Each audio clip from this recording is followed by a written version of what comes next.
Estamos Listo. hablando. Hola, buenas. Hoy iniciamos este espacio con un invitado especial. Es el presidente del Partido Comunes, ratificado en la tercera asamblea de este partido hace unos días.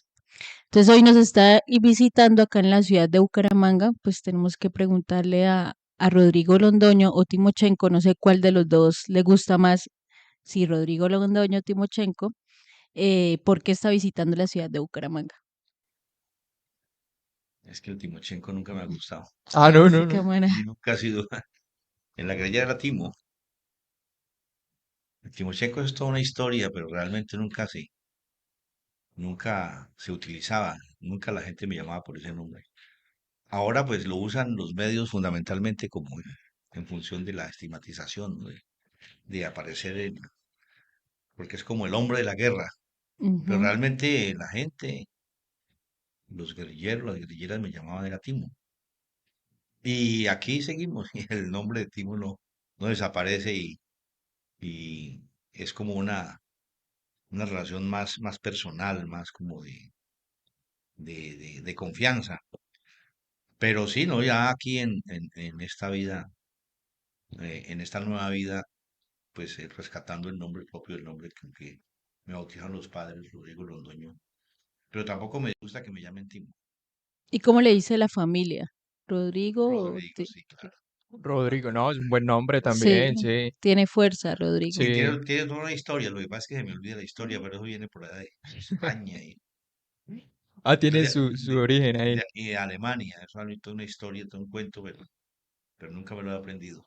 No, sí, hay varios históricos de varios países. Siempre sobresalen algunos Rodrigos también. Es un Sí. nombre muy, lo que dice Dayana, como con mucha fuerza, ¿no? ¿Y cómo le ha parecido la ciudad? Tiene- ¿Qué tal? Hablando de Rodrigo de No Futuro, Ah, ah, sí. Buena Uy, buena película película, colombiana. sí, buena referencia, sí. la vimos allá, nos la llevaron una vez allá en la montaña. ¿Sí? Impactante, ¿Cómo sí, fue eso? impactante. ¿Veían bastante cine allá de vez en cuando? Pues cuando habían condiciones, Sí, le pedimos a la gente que nos llevaran. Inicialmente eran en videos y después en discos. Y ya la última etapa, pues ya en memorias. sí, Y vemos películas de ese tipo, ¿no? Esas películas muy aleccionadoras, ¿no? sí, película colombiana de las De buen históricas, cine sí. colombiano. Ah, Rosario qué bueno. Tijeras. Ah, Bueno, también. es que esa tiene libro, novela, película, serie. Resumen. Sí, eso le han sacado jugo a lo que marca. ¿Y la ciudad de Bucaramanga qué le ha ¿Qué tal? parecido, Sí. Timo? Primero el clima, muy sabroso. Yo que hoy está Me haciendo como calorcito. Sí, pero me dan ganas de pedir el partido que me trae para Bucaramanga. Y nos estaba diciendo que aquí no hay el lío de bañarse una, dos o tres veces, así como en la ciudad de A la hora Bogotá. que Esa tiene es buena una buena, fertilidad. Sí, claro, un buen clima muy tiene sabroso. Bucaramanga. Sí. Usted es oriundo del Quindío, creo. Sí, sí, yo soy de la Tebaida aquí, ¿Y allá qué tal es el clima? sabroso. Ah, no, ¿Parecido acá? no, allá es el paraíso. No, allá es el Sí. paraíso. Uy, toca ir entonces al Quindío a ver si le gana a Bucaramanga en clima.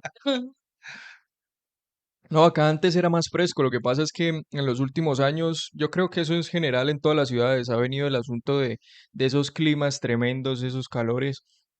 Por lo menos en estos días, acá en la noche, uy, eso toca con ventilador Sí, prendido. Antes no era muy común uno acostarse con el ventilador, pero ahora sí toca.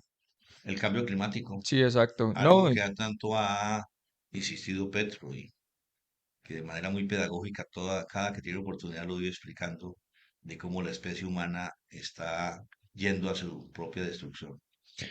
bueno, y la gente a veces como que no es consciente de eso, ¿no? Por lo menos en el debate de los hidrocarburos y todo esto, lo tildan un poco como de exagerado cuando dice que, oiga, hay que ponerle límite ya a este tipo de exportaciones, hay que bajarle al petróleo, pero la gente no es consciente de que el clima en verdad está tomando un rumbo que no hay retorno y bueno, estos 4 años ese tema va a ser bastante polémico y ojalá la gente tome más conciencia dentro de su cotidianidad que el clima está cambiando bastante. Acá también cuando llega el invierno fuertísimo. sí, hay inundaciones en algunos barrios, Y con el nivel de vías que tenemos, pues se sí, pone es también peor. peor la situación. Es un problema de pedagogía. Yo creo que incluso estos medios hay que aprovecharlos y mucho en la medida en que va cogiendo audiencia puede jugar un papel muy importante en esa pedagogía.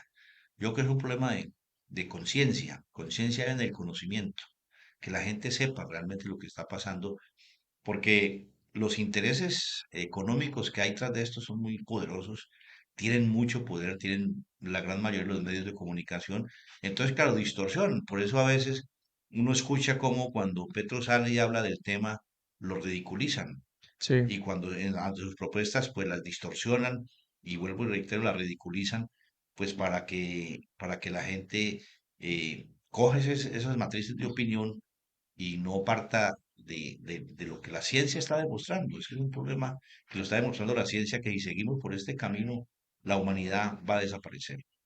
Y la vida en la Tierra va a desaparecer. Sí, totalmente cierto.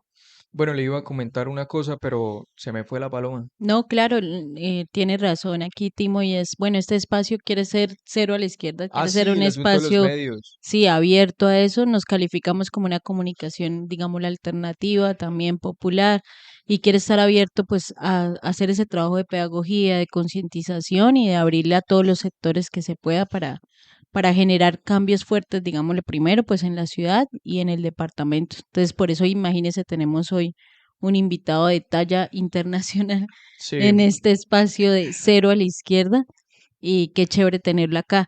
No, Rodrigo, una pregunta. Bueno, hablábamos un poco de la que lo ratifican en la tercera asamblea del Partido Comunes como presidente del partido, pero también hay algo curioso y muy importante todo en este marco del diálogo de la mujer, de género, y es la paridad de género en el marco de esa tercera asamblea y es bueno que nos cuente un poco cómo funcionó eso, eh, cómo fueron las emociones frente a esto, qué discusiones se presentaron frente a hablar de la paridad de género, cómo se llevaron esas elecciones y cómo quedó, digámoslo, conformado también el Consejo Nacional o bueno, la Dirección Nacional del Partido Comunista.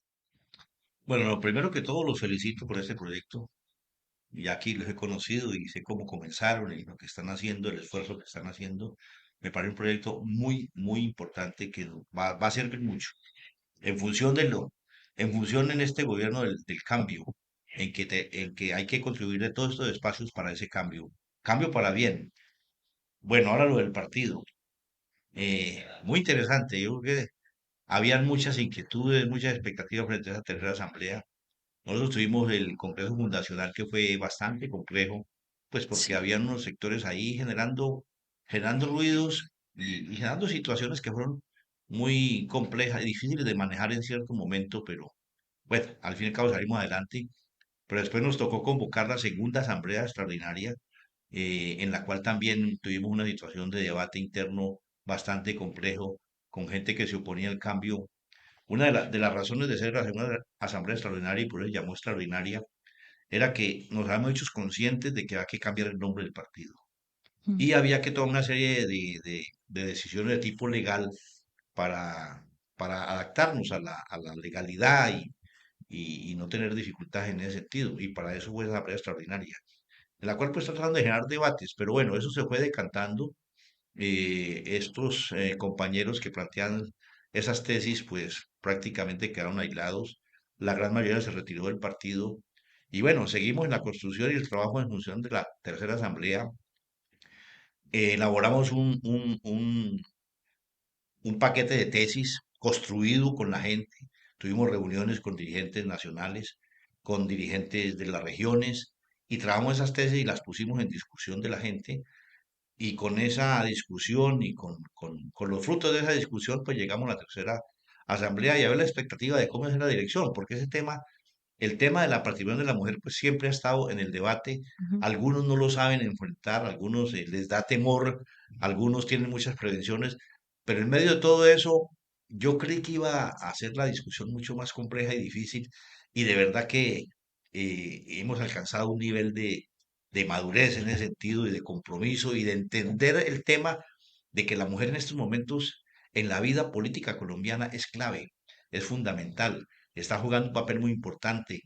Las dirigentes sociales, las dirigentes tanto en el medio ambiente, líderes campesinas, bueno, en todos los sectores. E incluso yo lo referenciaba con nosotros en los espacios que se crearon en función de nuestra reincorporación. Yo decía, yo visité varios espacios y en varios encontré que los compañeros, los viejos líderes militares estaban a un lado, no era que se hubieran salido del proceso, sino que estaban a un lado y les había tocado asumir a compañeros mandos medios y incluso de base y estaban asumiendo la conducción de esos espacios y en la mayoría eran mujeres. Ahí encontraba direcciones de 7 compañeros donde 4 o 5 eran mujeres. Y realmente pues ahí en la práctica, este espacio que logran las mujeres en la dirección del partido no es porque los dirigentes de manera benévola dijimos sí, vengan para acá, Ujú, no, creo se lo ganaron y se lo han venido ganando en la actividad diaria, en la actividad práctica. Y se reflejó en esa votación, tomamos la decisión entre todos de conformar una dirección de 75 compañeros y compañeras y se decidió que fuera paritario. Yo recuerdo cuando tomamos esa decisión, las preocupaciones de algunos compañeros de buena fe, ¿no? De que eso hasta qué punto nos podría generar dificultades, porque pues no se trata de abrir un espacio a la mujer por abrírselo, ujú, sino que necesitamos también mujeres ahí con capacidad, con entusiasmo y con decisión. Y la verdad es que los resultados son muy satisfactorios. De esos 75 quedamos en minoría, las mujeres quedaron mitad más uno, porque además fueron las más votadas. Y de ahí, esa dirección de los 75 nos reunimos y nombramos el ejecutivo de 15 compañeros y compañeras. En ese ejecutivo, bueno, afortunadamente quedamos con la mitad más uno. Lo digo de manera focosa. Quedamos ahí 8 hombres y 7 mujeres. Y ya, llevamos la primera semana y ahí estamos en actividad y se siente esa sangre nueva. y La mayoría son jóvenes, aunque no queriendo decir que las que no son jóvenes no van a aportar, me están aportando, tienen mucha experiencia. Y ahí estamos ya estabilizando la dirección y comenzando a proyectar los planes que nos toca seguir para cumplir las tareas y las metas que nos dejó trazada la tercera conferencia. Y jugar un papel lo más protagónico posible en esta coyuntura tan importante que está viviendo Colombia, la coyuntura del cambio, donde ujú. necesitamos pues rodear al presidente Petro en los esfuerzos que está haciendo para hacer realidad ese cambio con una serie de fuerzas que se oponen y que le generan trabas a ese cambio. Pero ahí, de esa tercera conferencia, asamblea de los comunes, le dijo a Petro, cuente con nosotros y nosotras. Bueno, nosotros analizamos también un poco este asunto de las fuerzas políticas y su incidencia en el escenario local. Por lo menos acá en Bucaramanga y en Santander las fuerzas alternativas han tenido como problemas para llegar a consensos, han tenido como problemas para trabajar en unidad. Por lo menos lo que es pacto histórico, no podríamos decir que acá en Santander o en Bucaramanga, área metropolitana, está funcionando porque pues todavía no se ha llegado como a acuerdos concretos. ¿Cómo el Partido Común llegaría a ser protagonista en un escenario donde la unidad parece un poco compleja, por ejemplo? Nunca ha sido fácil unir a sectores que son afines en las metas, en los propósitos, incluso en las ideas. Siempre la práctica demuestra que no es fácil, pero pues nosotros estamos siempre apoyando el pacto histórico. No hemos sido parte, digamos, a nivel nacional en las elecciones pasadas, pues fuimos aparte por las circunstancias concretas, pero ya en esta nueva dinámica, ahí estamos con los compañeros, donde se prestan las condiciones, incluso hay regiones donde estamos liderando el pacto histórico, y sabemos que ese proceso unitario no es fácil, no se da de un día para otro, y hay que tener mucha sapiencia y paciencia, hay que hablar mucho, hay que dialogar mucho, pero con una consigna que es que sin unidad no vamos a poder salir adelante. Por eso nuestra invitación siempre ha sido a nuestra gente, primero que todo, y a los demás sectores, de dejar a un lado, de poner los intereses particulares, de poner a un lado los intereses de grupo, de poner a un lado incluso intereses de partido, cuando hay un propósito fundamental que nos tiene que unir. Es un trabajo que se va dando en la dinámica, y lo importante es saber hacerlo, algo que no ayuda a unas descalificaciones y la estigmatización. En ese sentido, sí tenemos que generar esa cultura. Bueno, un asunto que obviamente ha sido característico de Partido Comunes es el tema de la paz, ¿no? Y pues ahorita con este nuevo gobierno que un gran sector de la sociedad precisamente lo apoyó porque ese fue como su lema principal con lo de la paz total, pues está ahí tratando de establecer esta propuesta, tratando de crear los caminos para con los diferentes actores armados llegar a soluciones políticas. ¿Cómo ve usted ese escenario en estos primeros meses? Ese duro trabajo de lo que es la paz total. Desde la experiencia, ¿no? Sí, claro. Claramente. Sí, nosotros somos el Partido de la Paz. Ajá. Surgimos como partido fruto de un acuerdo de paz entre las desaparecidas FAREP, las extintas FAREP y el Estado colombiano. Y nuestro compromiso número uno es con esa paz. Primero, para que se generen condiciones de reconciliación, para que no haya repetición. Esa es nuestra meta y lo ratificamos en esta tercera asamblea y en todos los escenarios en que hemos estado, siempre nuestra bandera número uno es la paz. Y por eso, y por eso acompañamos en la apuesta del presidente Petro de la paz total, lo estamos acompañando. Lo dijimos desde un principio, eh, eh, es una apuesta arriesgada, es una apuesta que tiene bastantes peligros en el camino, en su implementación, pero ahí estamos acompañándolo y lo estamos viendo, porque hay sectores muy poderosos que no quieren que en Colombia haya la paz total, porque eso va en contra de sus intereses Un económicos, negocio, sí. en sus negocios. Y claro, en ese ir y venir, cuando esas fuerzas que se oponen tienen tanto poder y tanto poder mediático, no es fácil. Y por eso, le reitero, estos espacios son muy importantes para hacer la pedagogía, para hacerle conciencia a la gente.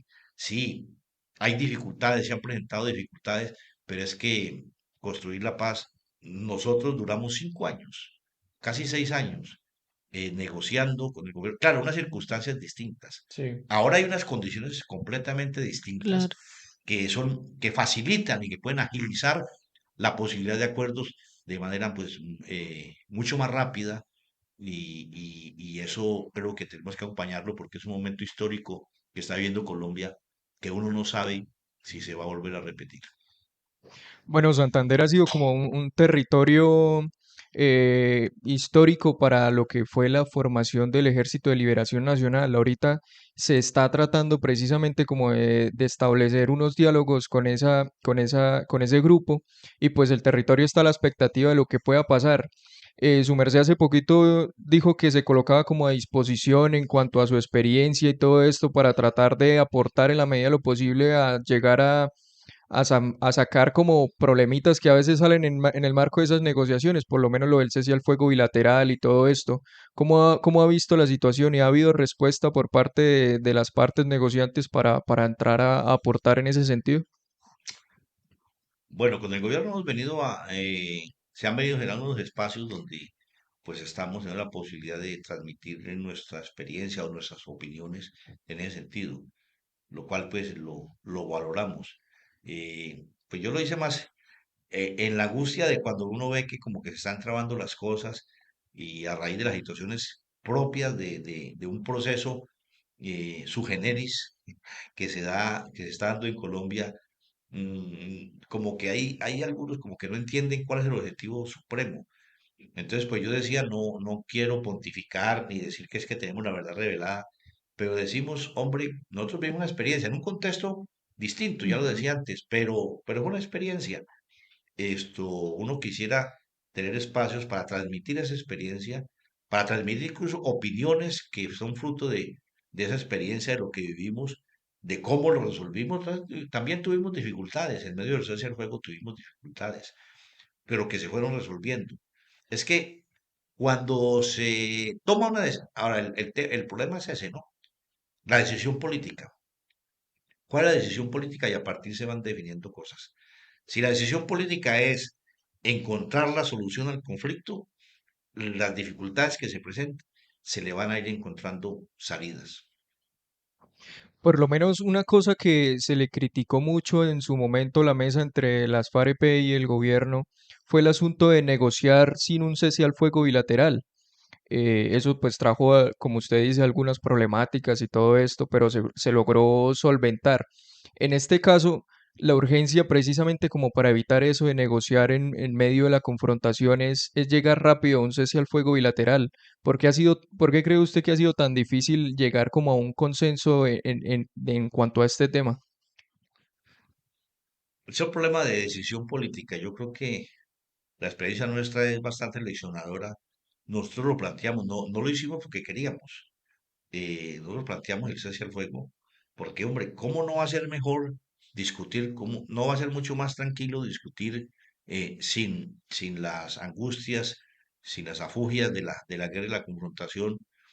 Y lo vimos, pero el gobierno de ese entonces, de ese momento, dijo que no, que trabajáramos en la mesa, en La Habana, en los diálogos, como si no hubiera guerra en Colombia, y en Colombia la guerra seguía, la confrontación seguía como si no hubieran conversaciones. Bueno, como queríamos sacar adelante el proceso, dijimos, listo, vamos a trabajarle a eso. Desafortunadamente, pues eran situaciones que el gobierno, pues, esa tesis que había planteado, la revaló, porque cuando se dio, por ejemplo, lo de Buenos Aires, Santander, Buenos Aires, Cauca, Cauca. las actitudes del gobierno fueron bastante duras. Y bueno, incluso después fue como en una acción de venganza, de desquite, bombardeó un campamento donde asesinaron más de 30 compañeros y compañeras. Incluso ahí había un compañero que ha estado en La Habana en la negociación. Cuando se dio lo del general Alzate, que ustedes lo recuerdan, Sí. en el Chocó, pues casi que hubo un conato de rompimiento, porque y entonces uno decía, bueno, entonces ¿cuál es la tesis de que negociamos aquí como si no, sin problema, como si no hubiera guerra, mejor dicho, aislados de eso? Pero bueno, lo resolvimos porque había voluntad política, que, que de todas maneras, yo digo, la voluntad política a la final de las dos partes para encontrarle la salida y eso no significara. Pues las angustias son grandes y los enredos y la desinformación y todo. De hecho, se le mete mucho ruido y hay la posibilidad de que los sectores que están en contra del proceso, pues generen situaciones que vayan a obstaculizar ese diálogo. Ahora, si para responder en concreto, lo mejor es con un cese al fuego. Ahora, ese cero del juego, pues sí hay que ponerle unas normas, unas reglas claras para poder verificarlo y si se da alguna situación, poder establecer qué fue lo que pasó. No, yo iba a mencionar que, bueno, Timo menciona varias veces el tema de la desinformación, que es un problema gravísimo en temas como la paz y el trabajo, digamos, de lo de la pedagogía, ¿no? Nosotros sabemos que su merced ha hecho un buen trabajo en el término de la pedagogía, de los acuerdos de La Habana y de llevar el mensaje de la necesidad de la solución al conflicto social y armado. Entonces quería preguntarles cómo ha sido la recepción de las personas de cada evento que su merced va. Entonces me refiero a los colegios, por lo menos acá hablando, refiriéndonos a Santander, pues Timo ha estado en las universidades públicas, universidades privadas y en algunos colegios hablando del tema de la paz. Entonces, ¿cómo ha sido la recepción ahorita? Comparada tal vez con la recepción recién firmado el acuerdo de paz, ¿cómo ha sido, digámoslo, ese proceso? Uno, el proceso ese de si la estigmatización ha bajado o no, y dos, cómo ha visto el interés de las personas que usted ha estado ahí en esas charlas sobre el tema de la paz. A ver, el tema de pedagogía, eso comienza desde el inicio del acuerdo. Nosotros lo planteamos con mucha fuerza al gobierno en su momento cuando estábamos en los diálogos. La necesidad de hacer pedagogía y de que no haya espacios para hacer pedagogía con nuestra gente. Comenzamos por ahí y con las comunidades que están alrededor donde estaba la gente nuestra en los espacios, en las veredas era que llamaban, las veredas donde se ubicó la Zonas gente, Las veredales zonas, para territorio. zonas veredales, gracias. Se me olvida ya el nombre, hace rato pasó eso. Sí. Pero desafortunadamente es que la clase dirigente colombiana le da mucho miedo a apuestas arriesgadas, como la apuesta de la paz. Entonces, un evento de pedagogía fue el que se realizó en Conejo, por allá en la La costa, Guajira. en la Guajira.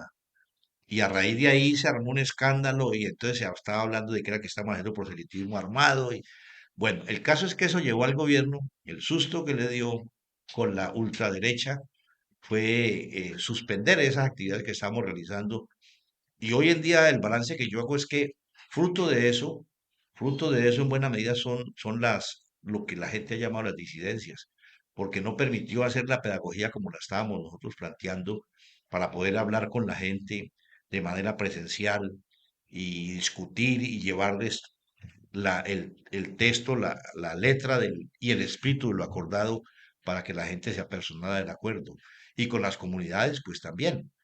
Entonces, desde ahí tuvimos dificultades en eso de la pedagogía, es bueno recordarlo, y eso ha generado inconvenientes en la incomprensión de mucha gente, e incluso podemos decir que el resultado del famoso plebiscito que se inventó el presidente Santos, es fruto de esa falta de pedagogía. Bueno, pero ya ahora en la nueva etapa, digamos, ya que estamos, ya nos pueden decir que estamos haciendo el proselitismo armado. Ha sido un ejercicio muy interesante, hay que saludarle la receptividad de la academia, de la universidad. Yo he estado en varias, he estado en Barranquilla, ya en la universidad, he estado aquí en varias oportunidades en Bucaramanga, he estado en Pereira, estuve también por ahí en Armenia, y tenemos planes en ese sentido, porque los resultados son muy aleccionadores, son estimulantes, cuando uno de manera presencial le puede explicar a la gente qué fue lo que vivimos, por qué hicimos el acuerdo y cuál fue el acuerdo que hicimos, cuál era el espíritu del acuerdo, porque, porque siempre los que se oponen a esto tratan de presentar un acuerdo para favorecer a las FARC y especialmente la dirigencia de las FARC, para que les dieran curules, para que les dieran puestos, para que tuvieran una vida tranquila. Y resulta que el acuerdo se hizo fue para que sentar las bases de la transformación de la sociedad colombiana. Y es fruto de esas bases que se sientan en el acuerdo que hoy en día tenemos un presidente alternativo, tenemos un presidente que está en un gobierno de transición de la guerra a la paz. Y no, y bueno, y los más pequeños, porque es que sabemos, y aquí lo ha mencionado su merced, ahí estamos bajo una cultura del miedo terrible, ¿no? Entonces, esta cultura del miedo de deshumanizar, diría yo que es el término, a las personas que tomaron las armas, pues alzaron las armas por sus derechos, ¿sí? Entonces, ¿cómo ha sido la recepción de los más jóvenes? A mí, la universidad, la sé cómo la ha asumido, digámoslo, porque uno se mueve en ese ambiente, pero en el término del colegio, ¿cómo ha sido eso? ¿Cómo lo ha recepcionado? Los chicos han hecho algunas preguntas, curiosidades, porque igualmente la vida del tema de la guerrilla sigue siendo atractiva, ¿sí? Uno dice aquí a los camaradas que están dentro del partido, son los rockstar porque llegan a un espacio y saben que fueron firmantes, son firmantes de paz y eso trae un peso grandísimo en algunos públicos. Pero entonces, ¿cómo ha sido el tema de los más jóvenes en este caso? Y sí, esa, digámoslo, esa es la duda ahí. Bueno, no, especialmente donde he hecho más experiencias yo aquí en Bucaramanga con muchachos y muchachas de 10º y de 11 grado, Ujú. que yo decía, bueno, yo tenía como, cuando estuve en esa ahí, tenía como cierta temores, Tema, sí. temores, porque pues son muy jóvenes Ujú. y bueno, uno no sabe eh, cómo van a recibir el tema. Realmente fue muy hermoso porque esa, esa juventud le da más espontaneidad y más naturalidad a las cosas que preguntan, a las inquietudes que tienen. Y sí, y uno encontraba en algunas preguntas de ellos cómo querían que uno reforzara la idea que vale la pena seguir en la lucha armada, de demostrar que ese es un camino en función de resolver los conflictos, de resolver los conflictos sociales. Y bueno, para uno es muy satisfactorio poder demostrar, porque pues en el caso mío, yo me fui de 17 años a la guerrilla, y o sea que uno se traslada a esa edad y sabe cómo piensa y cómo siente. Y esa experiencia, esa vivencia le permite a uno también explicarles en lenguaje llano de que este no es el momento, que este no es el momento para ese proyecto, para ese tipo de proyectos. Yo les decía a uno, una confrontación comienza, sabe cómo comienza, pero uno nunca sabe cómo termina. Y esta confrontación tan larga en Colombia, desafortunadamente, se degradó en ciertos momentos y trajo una serie de hechos que no eran política de la guerrilla, pero que se generaron en esa dinámica que hoy en día uno dice no debió haber pasado porque iban en contra de los mismos principios, en contra de la misma ética revolucionaria. Y Timo, bueno, preguntándole ahí, metiéndonos al rancho, como acá decimos, ¿cuál es la historia? Bueno, pues imagine tener un hijo, ¿no? En estas épocas después. Usted hace parte también del grupo de, después de la firma de los acuerdos, decidir tener un hijo en ese marco. ¿Cómo va a ser la historia que su merced le va a contar a este niño que está creciendo? Y él cómo ha percibido, digámoslo, en los ambientes que se ha movido del partido, porque aunque sean muy pequeños, ellos perciben de una vez y se adaptan, digámoslo, y entienden incluso los mensajes, lo digo por experiencia propia, ¿no? Mi hijo coge los libros de historia y se pone a leer y ver las fotos, y claramente la mayoría de los libros que tengo de historia es del conflicto social armado colombiano. Entonces, ¿cómo ha sido ese papel de padre en estos nuevos tiempos? Y su hijo, ¿cómo ha percibido eso? ¿Y cómo se imagina usted contándole toda esta historia más adelantico? Pues una pregunta que uno se hace porque pues apenas tiene 3 años y medio, está apenas haciéndose consciente. Bueno, es un proyecto, es algo que apareció, no fue planificado, nunca pensé, Por lo general siempre Sí, pasa pasa, así. no se preocupe.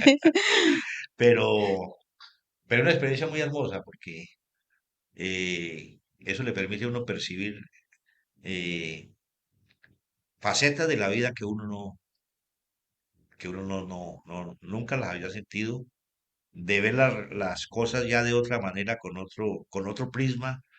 eh, es muy hermoso y a verlo, a uno como ser humano, pues lo llena y lo estimula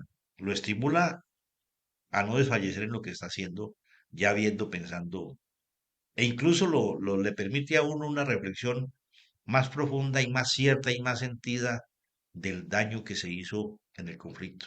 Y lo ratifica uno en la necesidad de que esto no se vuelva a repetir y hay que trabajarle.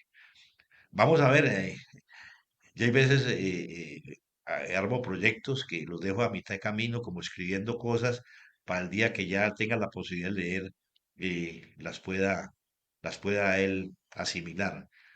Ahí en los espacios en que hemos estado, ¿no? Él toma como todo niño, ¿no? Cosas. ¿Qué día yo hago, pues en todas estas giras, mucho rato fuera de la casa, entonces el contacto es a través de videollamadas, y qué día una videollamada en medio de la reunión de la dirección, cuando estábamos en Sí. el pleno, Ajá. y estábamos en votaciones, ahí. Estaban preguntando que por la lista número 1, ¿quién votaba? Y levantó la mano. Ah, ya está cogiendo el ritmo. Ya sabe cómo se vota. Ya son como las cosas de la Sí, sí, democracia, ¿no? sí. Qué chévere, Bueno, y chévere eso. sí, usted ha hablado un poco como de las cosas de la vida cotidiana que uno a veces como que no valora mucho. Dentro de estas nuevas circunstancias, además pues de las obligaciones y responsabilidades que tiene en el partido y en la vida cotidiana, ¿en qué cosas a veces cuando tiene tiempito le gusta pasar el tiempo? Nos contaba un poco que le gusta por ahí a veces ver una película o ir a cine. Sí, no, eso ha quedado muy poco tiempo ya ahora, no. Cuando me queda un ratico, a dedicárselo a JR, a Joan Rodrigo, es lo que hago. Y bueno, en ratos a veces sí.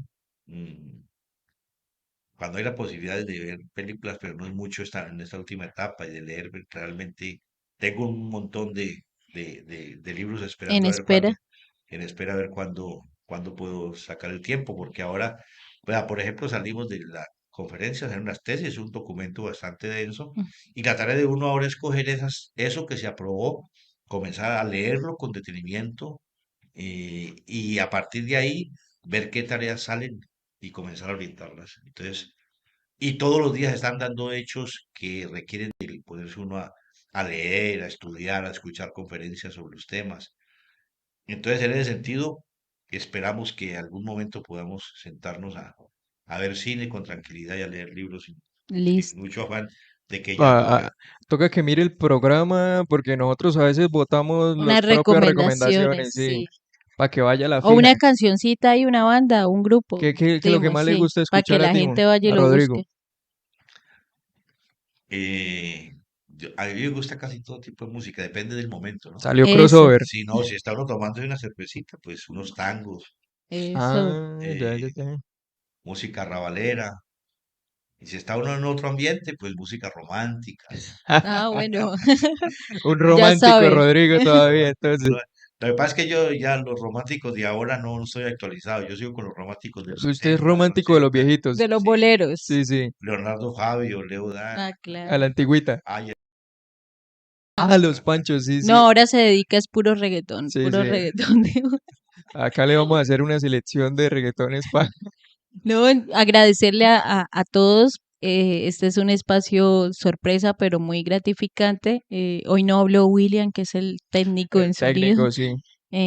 Agradecerle a todos y pues síganos visitando en nuestra red de Cero a la Izquierda. Gracias, Timo, por aceptar la invitación espontánea a hablar aquí en los micrófonos de Cero a la Izquierda. Bueno, y para terminar, Rodrigo, ¿qué tal le pareció nuestro intento de medio alternativo? Le hemos metido bastante empeño, pero ahí va creciendo a poquito. no, no, los felicito, una berraquera.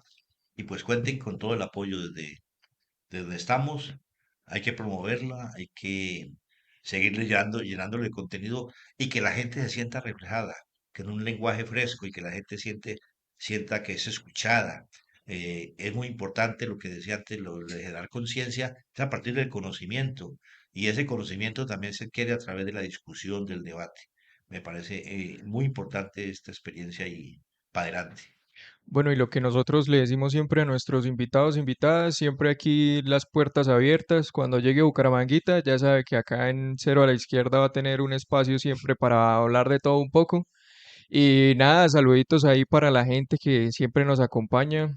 Vamos a estar en esta semana también muy activos acompañando los escenarios locales. Nada, muchísimas gracias de verdad aquí al Willington que siempre acompaña en la parte técnica, a Robert que hoy nos acompaña acá también en el estudio, por ahí lo hemos visto a veces que pasa, pero no bota las empanadas, llamado de No, atención. pronto abriremos una sesión, ¿no? Sí, De sí, sí. derecho. De derecho a la izquierda, dijimos. Asesorías ahí, Roberto, ahí vamos a tenerlo. Roberto llámalo.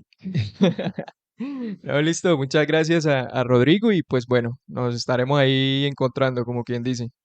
Bueno, gracias por la oportunidad y saludos a todos, éxitos y bueno, ahí estaremos en la banda. Gracias. Gracias. Hijo de madre, ¿verdad? No, y uno acá se sienta, nosotros hemos tenido programa de 2 horas.